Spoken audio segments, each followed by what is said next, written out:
आज दिल्ली में आम आदमी पार्टी और कांग्रेस खुलकर आमने सामने आ गए। संदीप दीक्षित अरविंद केजरीवाल की शिकायत लेकर लेफ्टिनेंट गवर्नर के पास पहुंचे। अजय माकन ने केजरीवाल को एंटी नेशनल कहा तो मुख्यमंत्री आतिशी ने इल्जाम लगा दिया कि दिल्ली में कांग्रेस के नेता बीजेपी के इशारे पर काम कर रहे हैं। कांग्रेस के उम्मीदवारों की लिस्ट बीजेपी के दफ्तर में बनाई जा रही है। बीजेपी कांग्रेस के नेताओं को चुनाव के लिए फंडिंग कर रही है।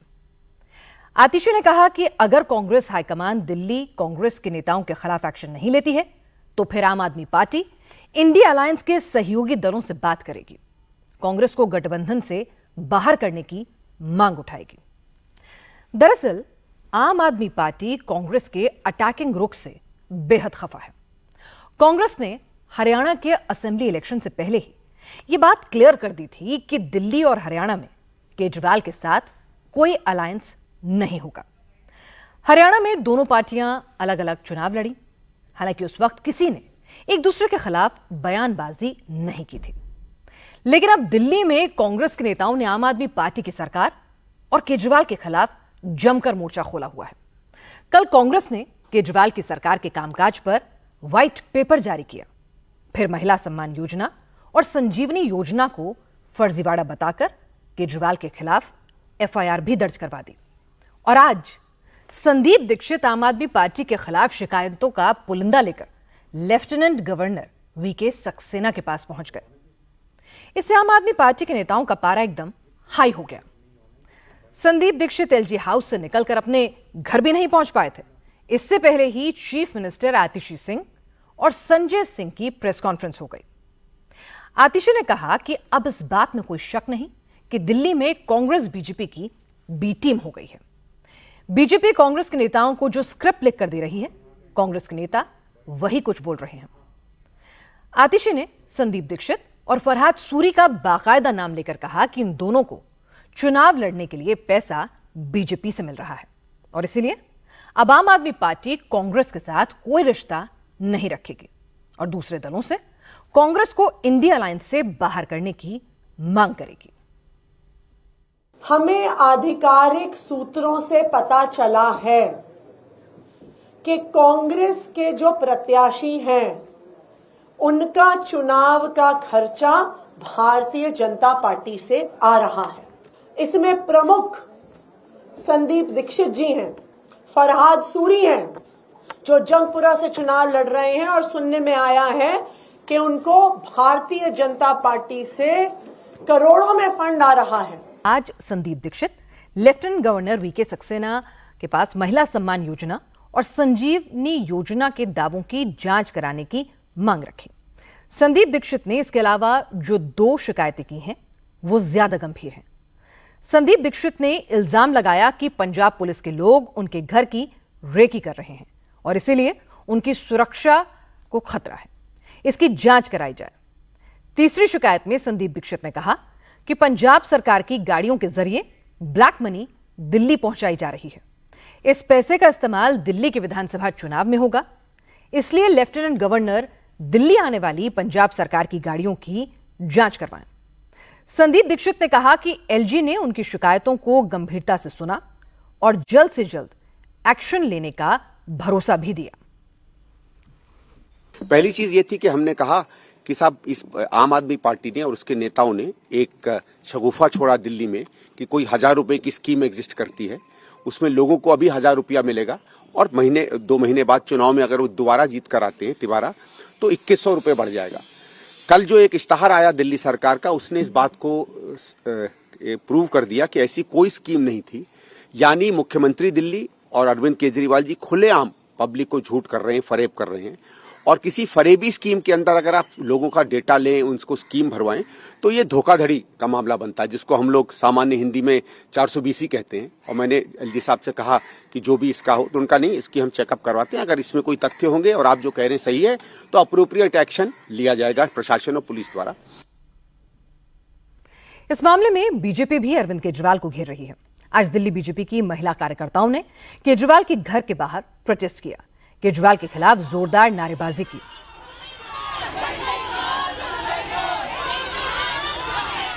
आज दिल्ली के तमाम मौलाना और इमाम केजरीवाल से मिलने के लिए उनके घर पहुंचे। दिल्ली में इमामों की तनख्वाह 1.5 साल से नहीं मिली है। ये सभी इमाम दिल्ली वक्फ बोर्ड से जुड़े हुए हैं। वक्फ बोर्ड से इनकी सैलरी मिलती है और अपनी सैलरी की मांग करने के लिए ये सारे मौलाना इकट्ठे होकर केजरीवाल के घर पहुंच गए। हालांकि केजरीवाल ने इमामों को मिलने का वक्त नहीं दिया। लाजमी था, इससे उनकी नाराजगी और बढ़ गई। ऑल इंडिया इमाम एसोसिएशन के अध्यक्ष मौलाना साजिद रशीदी का कहना है कि आतिशी तो नाम की चीफ मिनिस्टर हैं, जो करना है वो केजरीवाल को करना है और केजरीवाल जानबूझकर उनसे नहीं मिल रहे हैं और ये ठीक नहीं है। पिछले 6 महीने से हम लोग कोशिश कर रहे हैं समय मांगने की, लेकिन समय नहीं दे रहे हैं। ये जानबूझकर समय नहीं दे रहे हैं। आतिशी जी से हम मिले, अब वो तो आपको पता ही है किस तरह की सीएम है बेचारी, रबड़ स्टैंप हैं, उनके हाथ में कुछ नहीं है, सब कुछ देख रेख इनके पास है या एलजी के पास है। एलजी ने कहा कि भाई मैं इमामों की फाइल नहीं रोकता, मुझे क्या जरूरत है इमामों की फाइल रोकने की। ये कहते हैं एलजी नहीं होने देते, एलजी साहब कहते हैं वो नहीं करते। हमें नहीं पता चल रहा है कि ये रोक रहे हैं या वो रोक रहे हैं। सवाल ये है कि इमामों की तनख्वाह क्यों रुकी है। और आज कांग्रेस एक बार फिर से विवाद में फंस गई।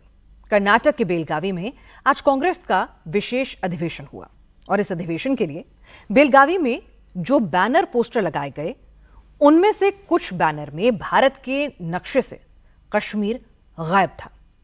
इस गलती को बीजेपी के नेताओं ने तुरंत पकड़ लिया और कांग्रेस के नेता दिन भर सफाई देते रहे।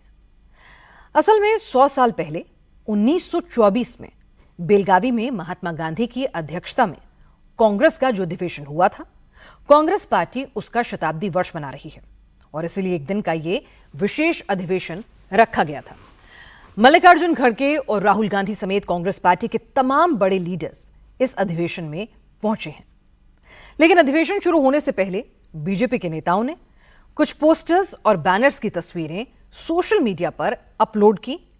इल्जाम लगाया कि कांग्रेस कश्मीर को भारत का हिस्सा नहीं मानती है और इसीलिए कांग्रेस के अधिवेशन में देश के अधूरे नक्शे वाले पोस्टर बैनर लगाए गए हैं। इससे कांग्रेस बैकफुट पर आ गई। कांग्रेस के नेताओं ने बेलगावी में लगे पोस्टर तुरंत हटवा दिए, जिनमें देश का गलत नक्शा बना था। ईवीएम के मुद्दे पर अब शरद पवार की पार्टी ने भी कांग्रेस का साथ छोड़ दिया है। सुप्रिया सुले ने साफ साफ कह दिया है कि बिना सबूत के ईवीएम पर सवाल उठाना, हार के लिए ईवीएम को जिम्मेदार ठहराना ठीक नहीं है। सुप्रिया सुले ने कहा कि वो इसी ईवीएम से 4 चुनाव जीत चुकी हैं, इसीलिए वो बिना सबूत के ईवीएम पर सवाल नहीं उठा सकती। हे सगळं जे वातावरण आहे हे जरा अस्वस्थ करणार आहे। ये जो माहौल है वह बेहद परेशान करने वाला है। अब यह टेक्नोलॉजिकल मामला है या फिर वोटर लिस्ट में कुछ हुआ है, यह सब बिना चर्चा के नहीं हो सकता। जब तक टेक्निकल कोई ठोस सबूत सामने नहीं आता, तब तक आरोप करना मेरे हिसाब से सही नहीं है, क्योंकि मैं खुद इस ईवीएम से 4 बार चुनकर आई हूँ। अगर इसमें कोई ग्रे एरिया है तो वह टेक्निकली सामने आए। वीएचपी ने ऐलान किया है कि देश भर के मंदिरों को सरकारी नियंत्रण से मुक्त कराने के लिए अभियान चलाया जाएगा और इस आंदोलन की शुरुआत 5 जनवरी को आंध्र प्रदेश के विजयवाड़ा से होगी। वीएचपी के संगठन महामंत्री मिलिंद परांडे ने कहा कि जब मस्जिदों की देखरेख के लिए वक्फ बोर्ड है, गुरुद्वारों के मैनेजमेंट भी सिखों के हाथ में है, चर्चेस की देखरेख क्रिश्चियन खुद करते हैं, तो फिर मंदिरों पर सरकारी कब्जा क्यों है? मिलिंद परांडे ने कहा कि जब मंदिरों का मैनेजमेंट हिंदुओं के हाथ में आएगा तो उसमें सभी जातियों और वर्गों को शामिल किया जाएगा। अनुसूचित जाति और जनजाति के लोगों को भी पूरी भागीदारी दी जाएगी। हमारी यह इच्छा है कि समाज के अधिक से अधिक वर्गों का, अनुसूचित जाति जनजाति समाज के विविध वर्गों का, इनकी सहभागिता रखते हुए जो मंदिरों का संचालन है, व्यवस्थापन है, वो सारा कुछ होना चाहिए। तो सबकी सहभागिता एक बहुत महत्व का विषय है। आज वीर बाल दिवस भी है। गुरु गोविंद सिंह जी महाराज के 2 साहिबजादों का शहीदी दिवस है। इस मौके पर देश भर में कार्यक्रम आयोजित किए गए। वीर बाल दिवस पर प्रधानमंत्री नरेंद्र मोदी ने दिल्ली में बच्चों के साथ संवाद किया। भारत मंडपम में हुए इस प्रोग्राम में पीएम मोदी ने बहादुरी पुरस्कार से सम्मानित 17 बच्चों से मुलाकात भी की। देश भर के कई स्कूलों के बच्चों को इस प्रोग्राम के लिए दिल्ली बुलाया गया था। इस मौके पर पीएम मोदी ने कहा कि बाल वीरों ने अपने प्राणों की आहुति देकर यह सबक दिखाया कि हिम्मत और साहस का उम्र से कोई लेना देना नहीं होता। मोदी ने कहा कि वीर साहिबजादों ने शहीद होना मंजूर किया, लेकिन अपना धर्म नहीं बदला, अपनी आस्था नहीं बदली। उधर लखनऊ में भी वीर बाल दिवस पर बड़ा प्रोग्राम हुआ। मुख्यमंत्री आवास पर हुए इस कार्यक्रम में मुख्यमंत्री योगी आदित्यनाथ ने अफगानिस्तान, पाकिस्तान से लेकर बांग्लादेश की बात की, हिंदू और सिख धर्म के साझा इतिहास के बारे में बताया। अभी खबर आ रही है कि पूर्व प्रधानमंत्री मनमोहन सिंह की हालत बेहद नाजुक है। उन्हें दिल्ली के एम्स में भर्ती कराया गया है। प्रियंका गांधी भी एम्स पहुंच चुकी हैं। बेलगावी में कांग्रेस के अधिवेशन से राहुल गांधी लौट रहे हैं। कांग्रेस अध्यक्ष खरगे भी दिल्ली लौट रहे हैं। मनमोहन सिंह की तबीयत अचानक बिगड़ने के बाद उन्हें दिल्ली के एम्स में भर्ती करवाया गया। इस खबर पर और ज्यादा जानकारी के लिए चलते हैं इंडिया टीवी संवाददाता विजयलक्ष्मी के पास। विजयलक्ष्मी, पूर्व प्रधानमंत्री मनमोहन सिंह जी की तबीयत के बारे में कुछ मेडिकल बुलेटिन अपडेट। देखिए पिनाज, उसी का इंतजार किया जा रहा है। लगभग आज रात को 8 बजे उनको एम्स में एडमिट कराया गया था और जब उनको एम्स में एडमिट कराया गया था तो उनकी तबीयत काफी क्रिटिकल थी और अभी एम्स की तरफ से ताजा मेडिकल बुलेटिन का इंतजार किया जा रहा है, जिसमें उनकी सेहत पर अपडेट जो है वो एम्स से आए। मीनवाइल इस तरह की खबरें जरूर आ रही हैं कि बेलगावी में जो तमाम कांग्रेस के नेता हैं वो इंतजार कर रहे हैं कि जो मेडिकल बुलेटिन आता है उसके आधार पर अगला जो स्टेप है वो लिया जाएगा। लेकिन उनकी जो स्थिति है, जब उनको एडमिट कराया गया था लगभग 8 बजे के करीब, वो तब उस समय उनकी स्थिति बेहद क्रिटिकल थी और अभी बताया जा रहा है कि प्रियंका गांधी वाड्रा भी एम्स पहुंची हैं। जी, इस अपडेट के लिए विजयलक्ष्मी आपका शुक्रिया। हम उनके जल्द स्वस्थ होने की कामना करते हैं और आज की बात में बस इतना ही।